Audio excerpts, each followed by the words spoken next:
Hi, everyone. Welcome back to the show. It's me, Peter Breeze. I feel like I don't have to say my name every single time, but Peter Breeze, here I am. We are continuing the deep dive into UFOs. This is our third episode and probably our final one for now. For sure, not forever, but this series of three. In the first episode, we focused on the modern UFO history, sort of getting people up to date from Roswell up to the Age of Disclosure, which is a documentary that just came out, and all of the new laws that are getting pushed through Congress to make it easier for whistleblowers to come forward. So if you haven't listened to that and you're curious about modern UFO history, sort of like where we were and where we're at, listen to that. Last episode, we talked about alien species, and I haven't even posted a clip of that yet because I was promoting my new song, Real Housewives of Area 51, which I also showed last week. So today we're kind of following the rabbit hole of alien species, and we're going to be talking about our favorite UFO encounters. So these are stories about people or groups of people seeing UFOs, and these are stories that really struck Jess and I. Stories that I think really made us believe. I mean, there's a lot of things that make us believe. We're suckers, aren't we, Jess? Um, but yeah, Jess is back, so we're going to be diving back into UFOs that mess with our brains the most. First off, how are you, honey? I'm good. Every day is a day closer to disclosure. Oh my God, that's a good one. Did you? I know I texted you about this. I don't know if you've seen it, the new Bob Lazar documentary. I is that what you texted me? Yes, yeah. It's a Okay. new. It just came out, like probably. I think in the last week. It's called Bob Lazar S4, Because I thought that and was just a podcast. okay, so there, I sent you a podcast. I send Jess a lot of stuff. I sent you a podcast, and then I text you about the UFO. So the Bob Lazar documentary. So first of all, the thing about Bob Lazar is, I think we mentioned him. He was like the first person in the '80s to come out and say that he worked at Area 51, and for decades he's been telling the exact same story. He worked at Area 51. He saw the UFOs. He saw them fly in the desert. He was part of the reverse engineering project. He saw documents that said that they were from Zeta Reticuli. He knows that they were aliens there, yet he never saw them. And his story is like not boring, but it's very procedural. He's like, I just worked there. This is what I saw. And he's been saying his story over and over again. So the documentary actually didn't really teach me anything new, but what they did that was super cool is they used 3D printing and AI to perfectly replicate what he saw.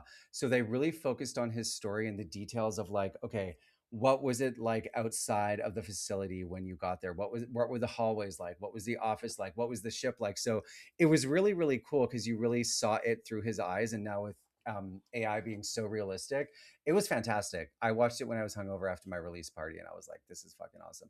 I bought it on. I'm having two thoughts right now. I bought it on Amazon, so I was going to say, I wonder if there's a way for me to like send it to you. But I also am irritated that we have to pay for these UFO things because every UFO documentary, like, this is going to change the world. I'm doing this for humanity. Then just say it for free, bitch. Go on Instagram Live. Right. Okay, I had to look back at my text because I just saw the Yeah. podcast and I actually watching the podcast on YouTube. And I was just like Oh, really okay. confused because I need it to be like reinformed about his story because I think the podcast was just talking about it and I was It's like, the same. huh. Yeah, I was like, I need to like watch something before this. And then Oh, I you just don't turned it know off. about Bob Lazar?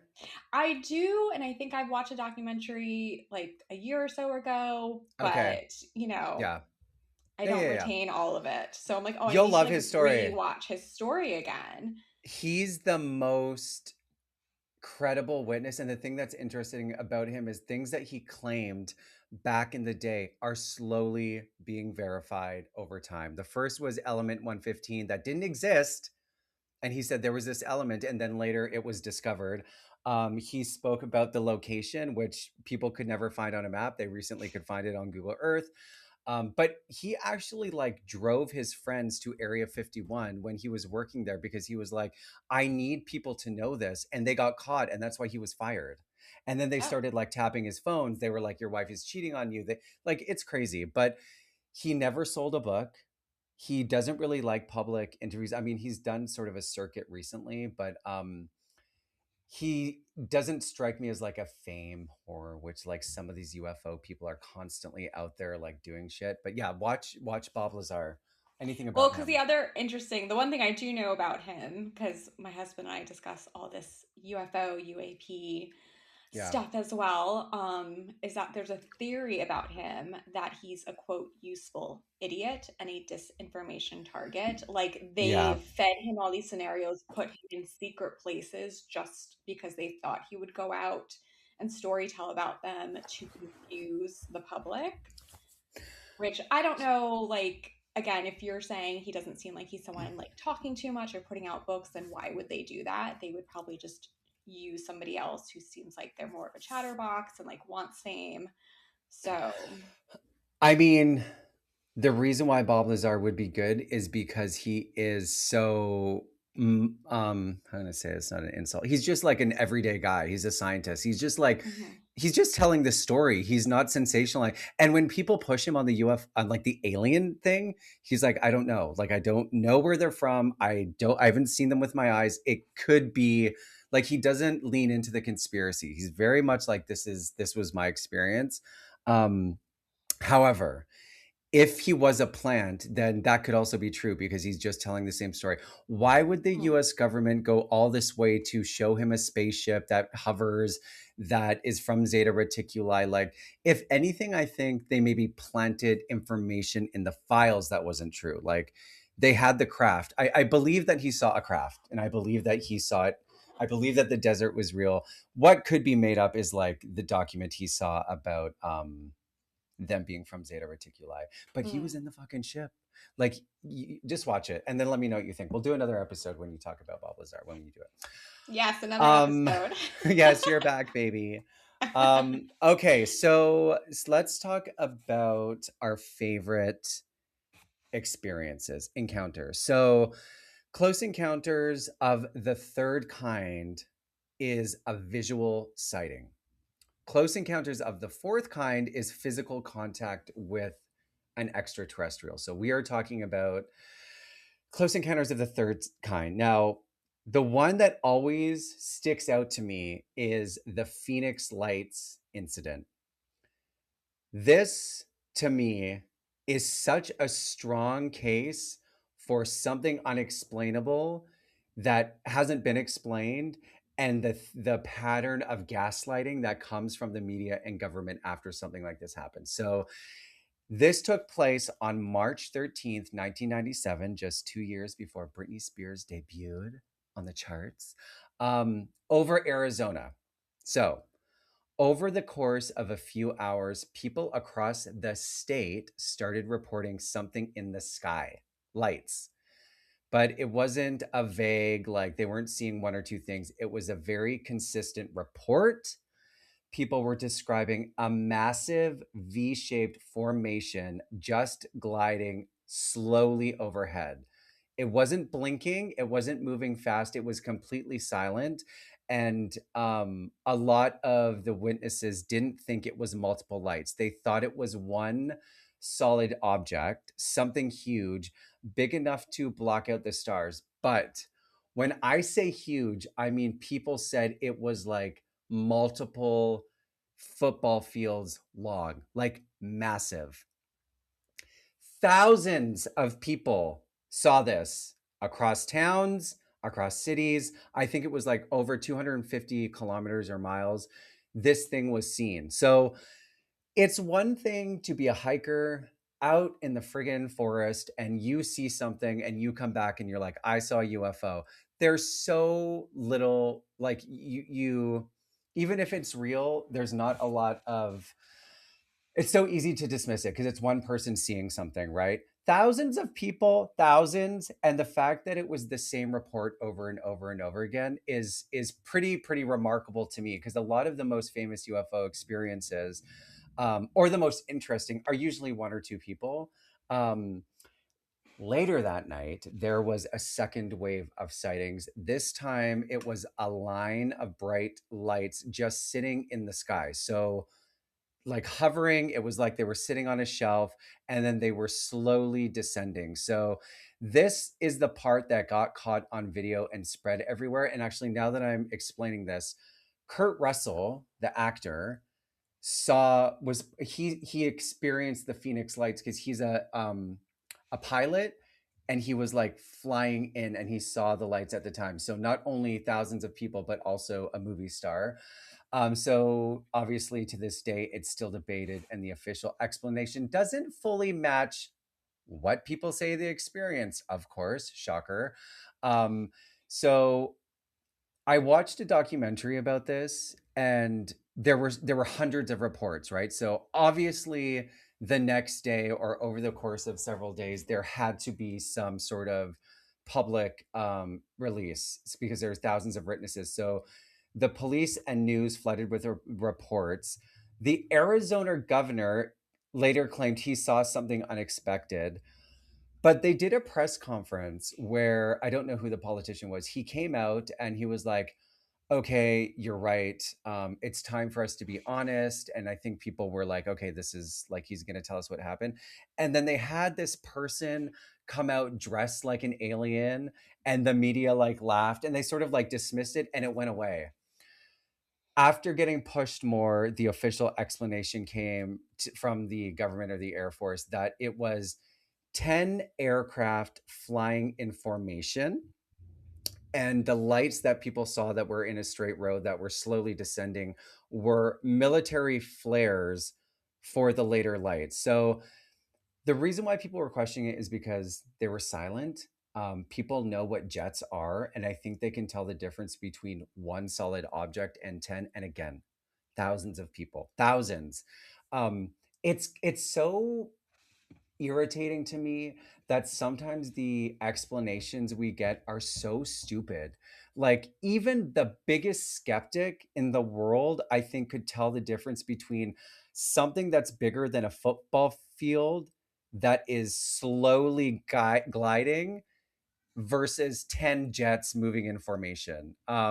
Witnesses insisted it was a single object, it was silent, there was no jet noises, and the scale didn't match the typical aircraft perception. So I chose that one just because, I mean, I always bring this up to people in conversations because of the amount of people that saw it. Thousands and thousands of people. And there is a video. I think the video is not that interesting. It's just like a row of lights. But have you heard of the Phoenix Lights, Jess, before I told you about them? I've heard of it, but I didn't know the complete story, so I was super interested to know the Like, story. what do you think? Well, I just have questions. Well, A, that's so annoying that you said the mayor governor came out and just like said it was a joke at first. Yeah. Like, I'm sure people are scared if they're thinking it's aliens or not.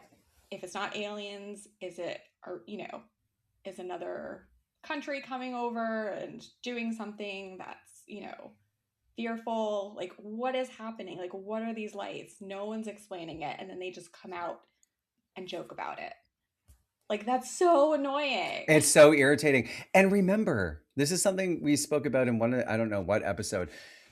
The average person is not going to see something unexplained and automatically be like, that's aliens. You and I would, people who are like prone to that. Right. But most people who have these experiences are not UFO people, which is why it affects them so deeply. It's emotional, it's confusing, and it's really forcing you to consider what reality is. So, like, the fact that they immediately make it about like the cartoon alien with the big green head and little men from Mars is so gaslighty and so Yeah. dismissive of what people actually saw.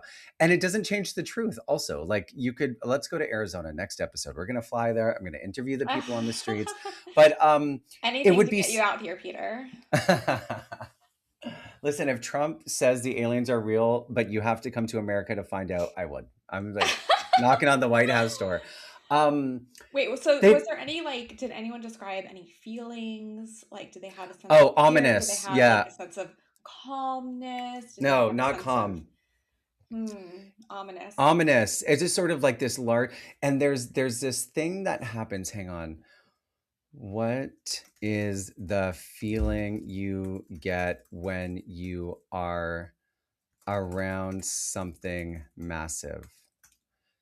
Um, oh, no, it's not megalophobia.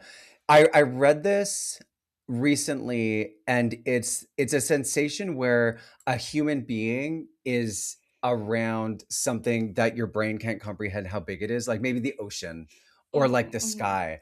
Yeah. And people were describing just like the sense of it's confusion, I guess, and awe. I'm putting words in their mouth, but nobody said it was calming and like, oh, is this spiritual? But you know what? This is the other thing that the Congress can do, and they're starting to do. You don't have to say it's aliens. Just say, yeah, something happened and we don't know what it is. And then Right. people say, okay, that resonates. That's exactly what I think happened. You move on. Like that's the whole But Bob again, are Lazar we thing. under attack from another nation if we don't know what it is? 'Cause that's also like a scary scenario for some Yeah, people. you've said that before. I think if it was China over America with something that was bigger than a football field, I think there would be more immediate and dramatic action. Like I think they would be shooting it or you would be at war. Like I don't think they would brush that off. Right. I don't know, but I understand that fear. It's different in Canada because we don't have that like intense military culture Mm, like you all do. mm. I gotta move to Canada. Mm, mm. I mean, yes, we'd love to have you. So yeah, Phoenix Lights. That was mine. Jess, what's yours? Well, mine, okay, so as you were defining the third kind and the fourth kind, I think mine's the fourth kind, Oh, right? she's taking us down another path, honey. That's okay. Well, you let me know if it's the fourth Yeah. kind. So what makes me a believer is the Brazilian incident. Right.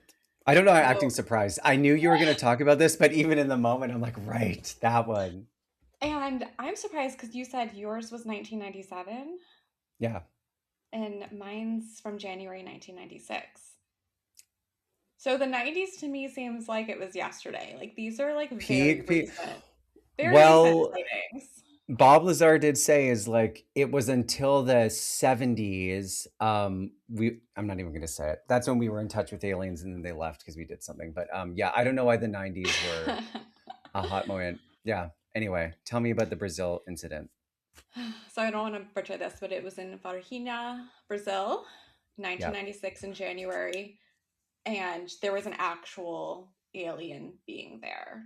So this is where, and you said it on the last podcast that it's like why would just random people just make something up? Like they're not gaining anything from just like telling a wild story that people might think they're like actually insane for telling. Like why would they do that? So there was three young girls. I think they were like probably between like I don't know, 10 and 16, just in like a back lot between like houses and stuff in this neighborhood. And they literally saw a creature with huge red eyes. It was like brown or black, oily skin, and it smelled like sulfur. And it left footprints of like three really big toes, right? And they were like scared to death. I think they like ran to one of their houses.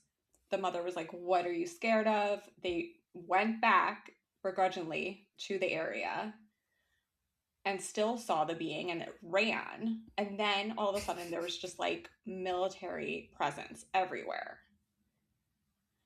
So there's actually a really, really good documentary on this. It's called Moment of Contact, and it explains everything so well, so detailed, interviews everyone, interviews the mayor who's like, I didn't see it, but like, I believe it happened, like, absolutely.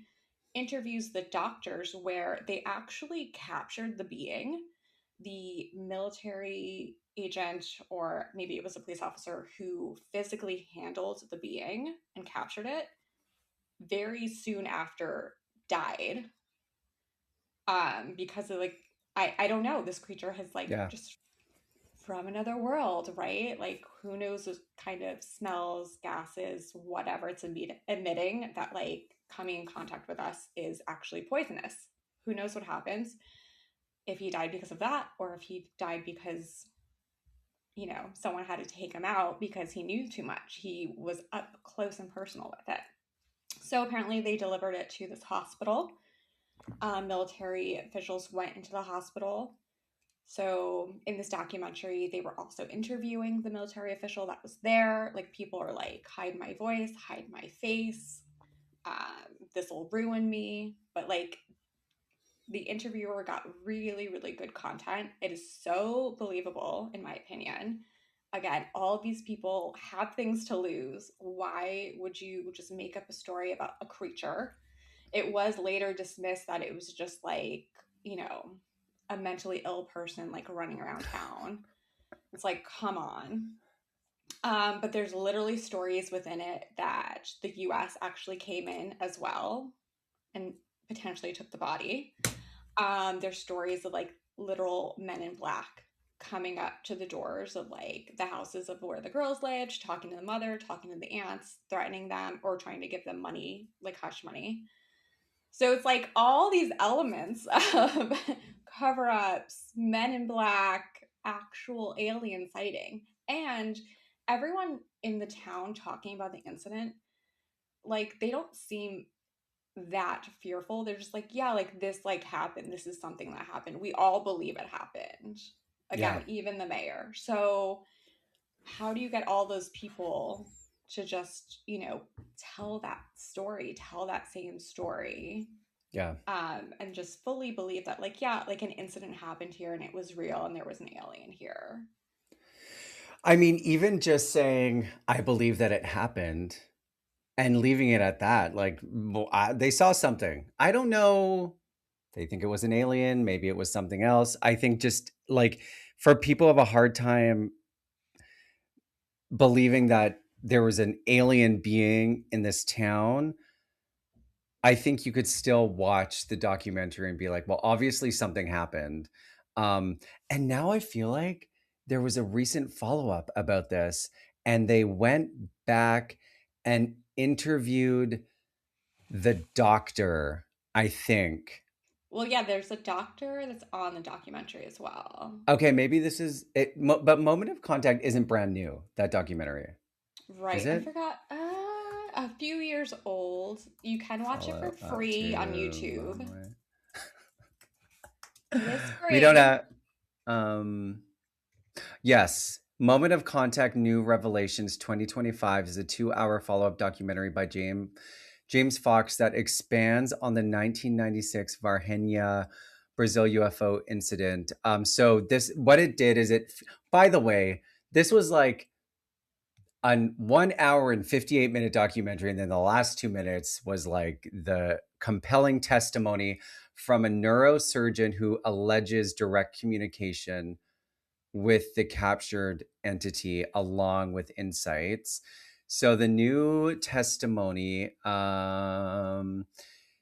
described a 4-minute interaction with a captured being. The film includes updated interviews, blah, blah, blah. Yeah, and I think the rest was pretty much a recap. But there was a really compelling scene with this guy where he is struggling to say what happened, and they're pushing him. They're like, it's okay. And they're working so hard to get this guy on camera. They go to his house, he locks the door. There's like back channeling of people trying to get him. And there was just a really moving scene where he tells his story and then he's crying, but he's not crying like sobbing about it. He's like sort of, like he's looking to the distance and like having a moment where his eyes are watering and he's thanking them because he's been holding on to it for so long because he didn't think anyone would believe him, and he finally told his side of the story. So I'll have to watch the The update because the original Yes, was 2022. And in that one, so maybe they finally caught up with this man because in that one, they went to someone's house and he was like, literally, I have a gun. I will shoot you. Get off my yes, property. yes, I yes, am yes, not yes. talking. Yeah, yeah. Again, it's if you're just like coming into the UFO lore and you hear about a real alien getting seen, it's really hard to believe. But again, these are people who are just living their lives. They were scared. somebody died. The smell of sulfur, like there's just really visceral explanations. There was a guy, I don't know if this was in your documentary, where he described seeing the craft, like somebody else was like, something fell and I thought it was like a blimp, but when he Hmm. drove to it, it was like a cigar shaped metallic thing that he went and like picked up a piece and it like crumpled like tinfoil and then it like spread itself out. So there were different, Yes, I remember that. yes, different witnesses throughout the town that saw different things. And then there were people, like rich people. I'm saying rich people because I think the people who saw it were, I think they were like, I don't know how to say this. Maybe like they were poor. And so I think maybe those people could lie to get money. Like they could be incentivized. I Yeah, mean, yeah, it's like yeah. they went to this neighborhood where there was a family that didn't want to be on camera, but they spoke about them. Yeah, the men in black coming in the helicopters and stuff. Yeah. And again, men in black, but that fucking movie with Will Smith. So people are like, oh, that's not real. It is. I believe it's real because people talk about this all the time. They have encounters. These random agencies show up, and that is a really compelling story. One of very few stories that include such a claim of being up close to a human. Like they said they were like 10 feet away or something. It wasn't like across the field. Like they were really, really close. And it was like huddled in the bushes Yes. and like it looked at them. You were very close to it. Yeah. Yeah. I also thought it was interesting that the way they described it was not like any of the stereotypical Yes. aliens. That's why I believe it so much too. Like the oily, the big red eyes. The thing that I do hear a lot about aliens though is the smell of sulfur. And I completely believe that because I've had my own experience and have What? smelled With sulfur. sulfur? What? Maybe I'll tell you in another time, but I What don't seem the crazy. fuck? But yeah, Okay. that's yeah. There's So also sulfur is linked to demons too. And some there, poltergeist activity, people smell sulfur. I mean, there but wait, is maybe it's linked to demons because people have seen this type of UFO before and they're like sulfur, glowing red eyes. That must be a demon. And it's well, actually this alien. but this goes back to like there's a whole theory about people have been seeing UAP and having these experiences since the beginning of time, but our language and understanding of technology has changed. So when the Bible is talking about fire in the sky, maybe it wasn't. Maybe it was some kind of ship, right? Maybe it was the same glowing orbs that people claim to see today. When people talk about angels coming from the sky, maybe that was an alien. Like we're people have always spoken about things from the sky coming down, right? Like Jesus, every religion has something like that. Um, so why wouldn't a person hundreds of years ago say it's a demon because religion was just at the forefront of how they lived their life, and then somebody in 2020, I guess 1997, with a more, I guess, broad worldview would interpret it differently. Fairies, leprechauns, there's all of these like folklore about things that fly, things that come from different realms. And again, this is like where the UFO thing can go down such rabbit holes because the most basic understanding is extraterrestrials from another planet. But there's a lot of speculation now about interdimensional and us in the future and the things that they do with time. So yeah, and this is also what Congress is saying about the truth is crazier than what you think. And Right. that's where it's like, what is crazier than aliens? I mean, I used to think that like, oh, they can just tell us like we can handle it. Like I'm thinking the craziest things already, right? Like I can Um, definitely handle it. It's just aliens. We'll see what happens. But now, more recently, I am a little bit scared. I'm like, wait a minute. What if it is all the bad conspiracies?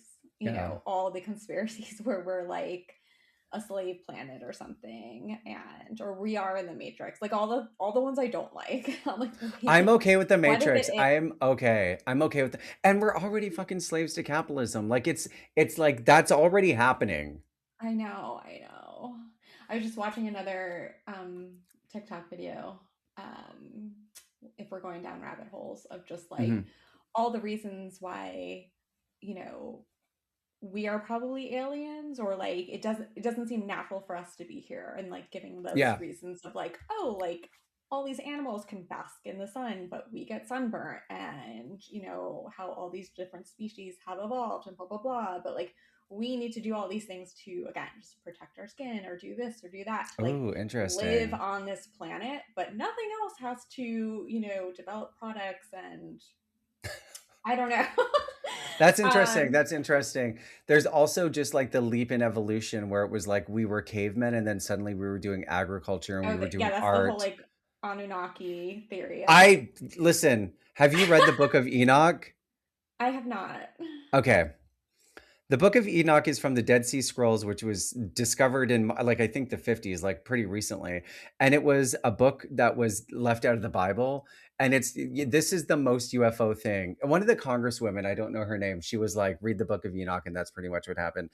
Fucking gods come down, mate Somebody with in Congress said humans. that. A woman in Congress, she was on, I think she was on, she's one of the few female congresswomen that is talking about it a lot. She's got some Botox, honey. She's got like the tight filler face. She's pretty young. I'm looking it But up. she said after she went into the scrims or the skiffs and sort of saw the videos and got her own version of disclosure, she was like, yeah, the Book of Enoch. Because what it does to these people is it really turns on your head what you think humans are and the story of religion and the origin stories of mankind. Because once you are faced with something that shouldn't exist, whether it's a craft that's moving in erratic ways or a physical being, everything else is like, well, if that's real, what is everything else? And the whole Book of Enoch, again, I don't know why some things resonate with me, but the whole ancient religion, star seeds were part of the alien fucking agenda somehow, does resonate with me. The Book of Enoch, like, it's such a crazy story. I wrote a song about this. Hopefully I can release it sometime. But he basically talks about being taken up in something made of crystal, and it was like there was light and fire around it, and they took him around the planet really quickly, and just crazy, crazy things. Crazy. It was like poetic. So either he was like a really creative man back in the day, or something crazy happened. Anyway, I'm gonna do more research on it. yeah, I'll send you some stuff. Okay, I have another one that I want to talk about. I actually included some clips of this specific experience in my video. This is another mass sighting, but this time it's with children. So there is a Zimbabwe UFO incident that happened in 1994. Oh my God, they're all in the 90s, Jess. What's happening? Wow. Um, so uh, there is also, for people who find this interesting, there's a similar story about a school in Australia that I recently heard about. But basically, September 16th, 1994, the school is called the Ariel School in Rua, Zimbabwe. 60 school children aged 60 to 12 were outside during during recess. They reported that a silver metallic disc shaped craft landed near the school and beings came out and approached them. They described the beings as small, thin figures with large black eyes, described as not human. Some say they were wearing tight black suits. The weirdest part, or I guess weirder than an alien landing at school, multiple children said the beings communicated with them telepathically. The message was about environmental destruction, technology harming humanity. Kids described it as images being brought into their minds. The thing that was really striking, again, similar to the Phoenix Lights, was this happened and the children were separated quickly and interviewed them, and they all told very similar stories. They got the kids to draw pictures of what they saw, and they weren't exactly the same, but generally like big heads, big eyes, matched across dozens of kids. There was no clear sign of coordination or influence. So the reason, like, the teachers sort of just like the teachers weren't there, and I guess that's sort of like, well, maybe all the kids made it up. But what the teacher said is like they're all outside, and even if it was orchestrated, it was 60 of them, and it happened so fast. So for kids 6 to 12 to sort of come together outside in recess on a whim, make up a story about a UFO landing, with aliens coming out that also just happens to sound like a lot of other UFOs encounters, sort of these beings coming towards them, and then kids being able to go and being interviewed and cry and be traumatized. And they've done interviews with some of the students since, and they, you know, it ruined their lives. They were not able to recover. Nobody believed them. They were made fun of. They were ridiculed. No personal relationships. Blah blah blah blah blah. There was a credibility boost, and it was investigated by Dr. John Mack, who is a Harvard psychiatrist. He was covered in the BBC and other media, and interviews happened shortly after, and he said the accounts were consistent over time. So he was part of the interviews for the kids. Skeptics say it was mass hysteria, imagination, misidentified object like a satellite or aircraft, but there was nothing in the field once everybody went. But I think there was like burn marks or something. Obviously, maybe the kids saw something on TV and just copied it or regurgitating that information. But the reason why people still talk about it is because of the large number of witnesses.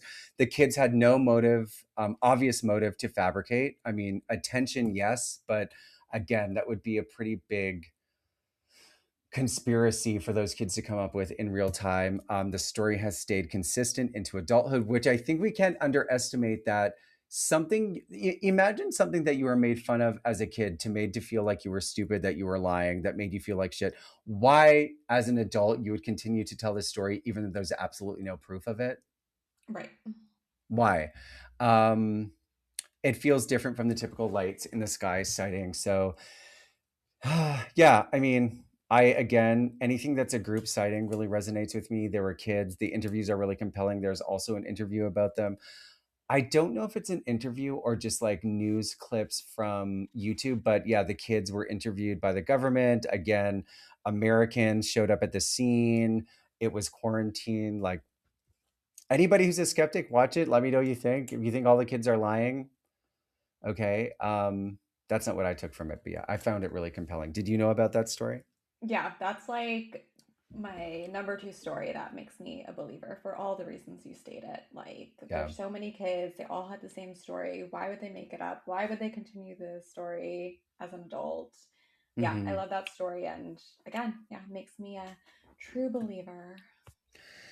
The last thing we wanted to talk about was more recent, like it's literally happening in real time. And that is this sort of string of scientists that have gone missing or have died, and they have all been linked to UAPs in some way or another. So let me just pull up my notes here.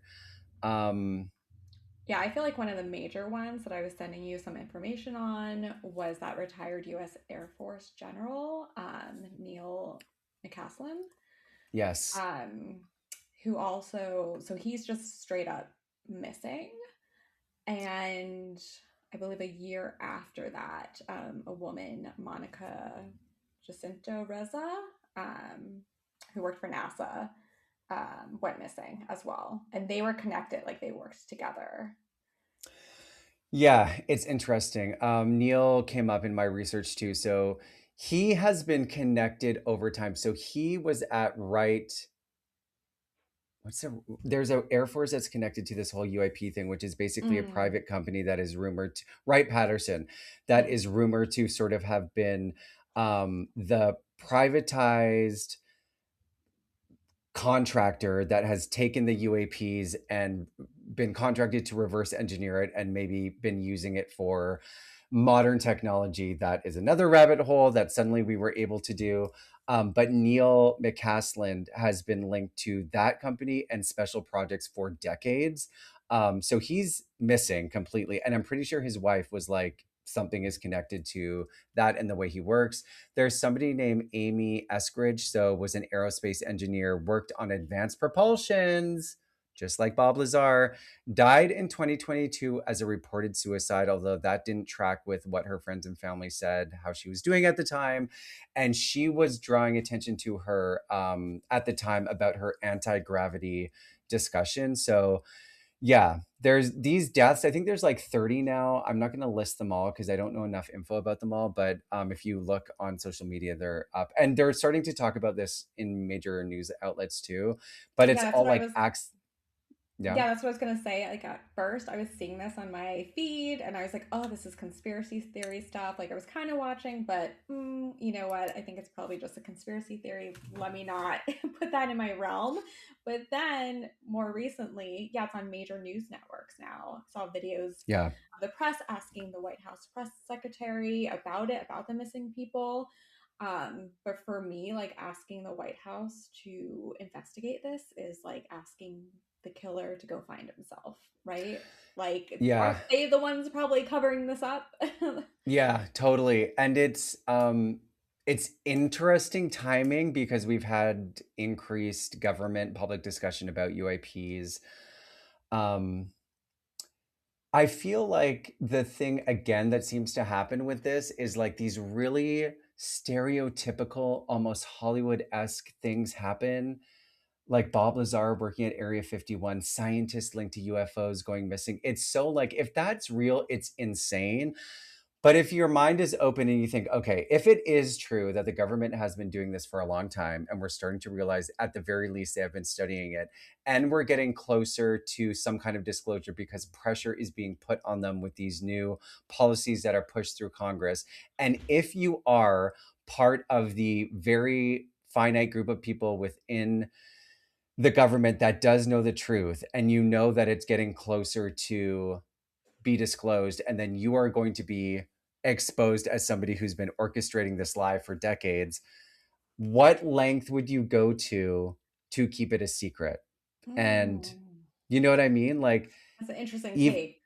right, because if this all gets disclosed and it's like, okay, so the conspiracy theories were right, this has been happening. We do know that ETs exist and they have the technology. So let's go back to Roswell, shall we? So that was true. And then people are basically going to go event by event and be like, this is all true. Why were you lying? And then if enough public pressure comes on, at some point they'll have to cop up to it at some point or another. I don't know if the government would like completely throw specific people under the bus, but yeah, it's pretty alarming. I mean, any group of people related to the same community that goes missing or is murdered would be a very curious thing. If it was all gay people, if it was all part of the same church, people who worked at Nike, like anything like that, I was like, that's interesting. But just the Yeah. fact that they're in UAP is like, what the fuck? This just all makes me think it's all coming out soon because I keep hearing the year 2027, and of course, Yeah. people always do that. They're always like, everything's gonna come out in like 2022. The world's gonna end in It's always 2025. So next it's year. It's just like always next year. another date, but I don't know.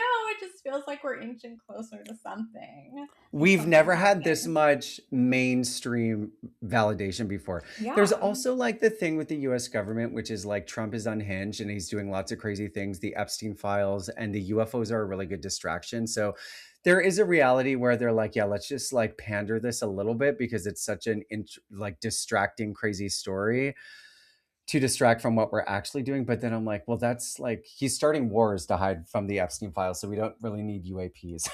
Right. The Exactly. wars are enough. Um, yeah, but I think that's all we had for today. Those stories. Yeah.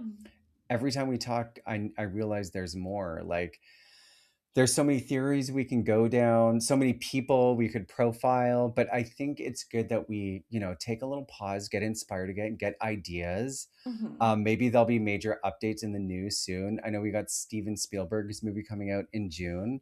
I Can't wish we could wait. see that I together. know. I know. You guys just have to come down. Wait, wait, California's safe. wait. Orange County to Vancouver Drive. Let's see how long it would take. 20 hours. Oh, that's nothing. That's easy.